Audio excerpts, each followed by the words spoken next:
Pozdravljena, sva Jaka Zupanc in Matija Likar in predstavila bo najinovacijski projekt izdelava pametnega učnega pripomočka za okoljske meritve.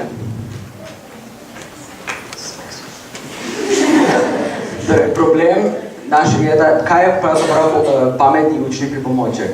Torej, je naprava, s katero lahko meri kakršnekoli stvari v naravi. Torej, mora imeti senzore za zaznavanje okolja, mora imeti možnost beleženja podatkov, prikazovanja podatkov, učenci pa morajo biti sposobni preprosto analizirati podatke. Uporablja se pa največkrat pri pouku fizike, kemije in naravoslovja.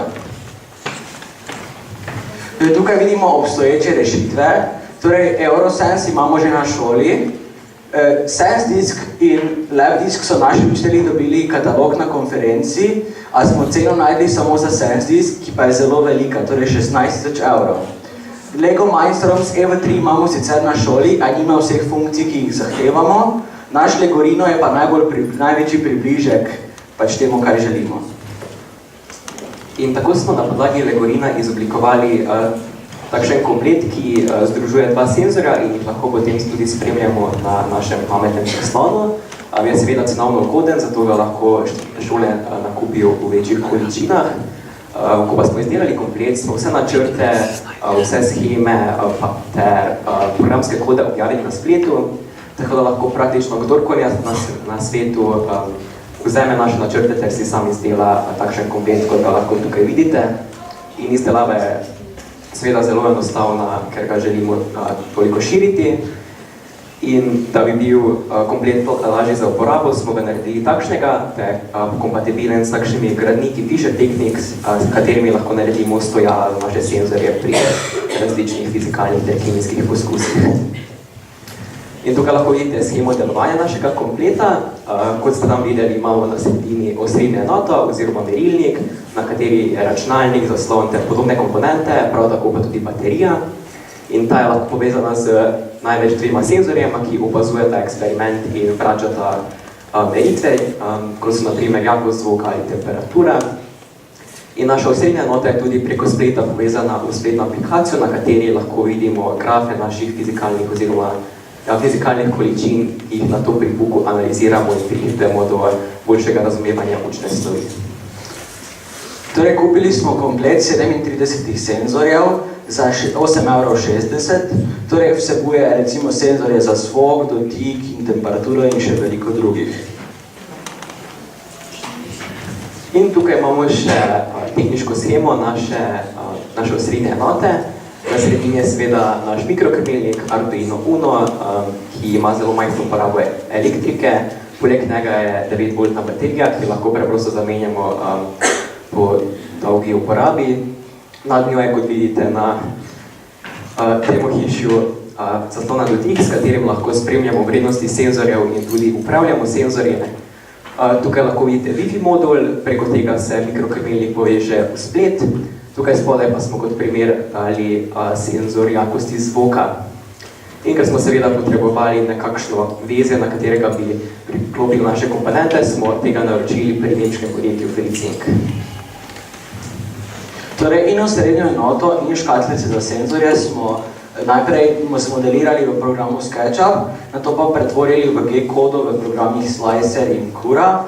Torej, G-koda je zapis, v katerega lahko 3D printer bere in potem pač nariše tisto, kar mi želimo. Printali smo na šolskem tiskalniku Prusa i3, tukaj pa pač lahko vidite, kako izgleda model, preden ga damo v printanje. In naslednji korak izdelave našega kompleta je bilo iskanje ustrezne spletne aplikacije, preko katere bi lahko učenci in učitelji spremljali te spremembe fizikalnih količin in na podlagi grafov analizirali podatke ter jih uporabili pri pouku. Izbrali smo 3 potencialne platforme. Zgoraj je Cayenne, tukaj je Microsoft Azure, na desni tam pa je TeamSpeak. In na podlagi cenovne ugodnosti ter možnosti beleženja podatkov v zelo kratkih časovnih intervalih smo izbrali Cayenne, ker je optimiziran za takšne naprave, kot jo imamo mi in je tudi povsem brezplačen. In nato smo še izdelali program za našo osrednje enoto, ker je osrednji računalnik Arduino Uno smo programirali v razvojnem okolju Arduino IDE, pisali pa smo v programskem jeziku C++. In na to smo še naredili program za naš Wi-Fi modul, kot jo vidite na desni. Program pa je povedal Wi-Fi modulu, da lahko komunicira z KN strežnikom in mu pošilja podatke iz naših priključenih senzorjev. Ta komunikacija bo potekala preko MQTT protokola, to je skratka protokol optimiziran za drobne naprave, kot jo imamo mi tukaj. Torej, naš projekt je odprto koden, to pomeni, da ga lahko pač si ga tudi naloži in spreminja katerakoli oseba na svetu.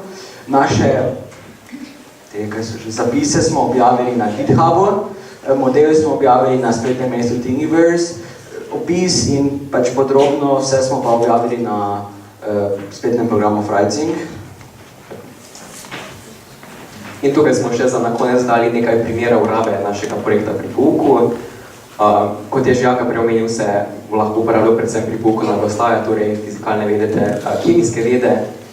Tukaj imamo demonstracijo primera merjenja temperature vode v njenem segrevanju. Takšen termometer pa lahko tudi uporabimo pri katerihkoli endotermnih ter eksotermnih reakcijah v 8. in 9. razredu. Zgoraj desno lahko vidite ultrazvočni senzor, ki meri razdaljo. V tem primeru meri razdaljo do avtomobilčka, ki ga poganja utež napeljana preko vzvoda. In s takšno napeljavo lahko na primer merimo pospešeno gibanje pri pouku fizike v 9. razredu. Tukaj spodaj pa imamo še primer merjenja jakosti zvoka, ta pa se lahko uporablja na primer za analizo glasnosti v določenih šolskih prostorih. In tukaj lahko še vidite naš končni produkt. Sicer še ne deluje, vendar za demonstracijo si lahko tukaj ogledate primer temperaturnega senzorja na stojalu iz Fischer Technics gradnikov in seveda našo osrednjo enoto. Hvala.